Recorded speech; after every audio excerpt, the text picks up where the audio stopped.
Advent, Day 2. Present your bodies as a living sacrifice, holy and acceptable to God, which is your spiritual worship. Do not be conformed to this world, but be transformed by the renewing of your minds, so that you may discern what is the will of God, what is good and acceptable and perfect. Romans 12, 1 and 2.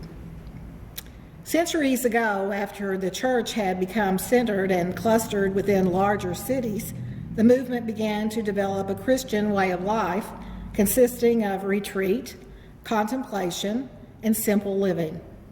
This was known as the monastic movement, and the men and women who devoted themselves to this new way of life were later called the Desert Fathers and Mothers. Anthony, who lived around 350 CE, is often considered the father of monasticism. While few modern Christians will take up this way of life, it is compelling to listen to some of these early teachings regarding simplicity and devotion to Christ. In many respects, our lives are no less contorted by the world these days than the early monks encountered. For example, Anthony warned that the two main enemies of the spiritual life were anger and greed. Anger, he believed, emerges when we feel that we have been deprived of love, security, relationship, or hope. And if we searched our hearts, we would discover that what was true then is true now.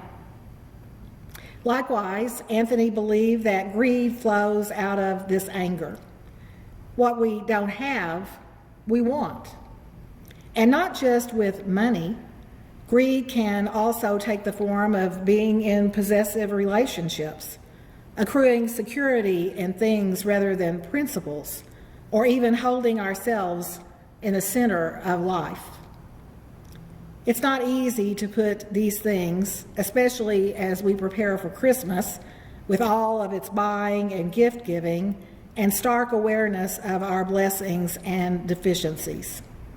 In fact, this season can often exacerbate our anger and our greed and make us less receptive to the very Christ we profess to become and to celebrate. Perhaps transformation is needed in the Advent journey toward Bethlehem. Perhaps we need to see things and people in new ways, to listen to the Spirit through new ears, to hear the cry of the needy as a cry for hope and salvation. During the days ahead, what transformations might be helpful to you and might be helpful to your family? Are there alluring temptations that need to be ignored? Are there sacrifices that need to be made to see Christ's love in new ways? These are the questions for this night, December 2nd, 2020.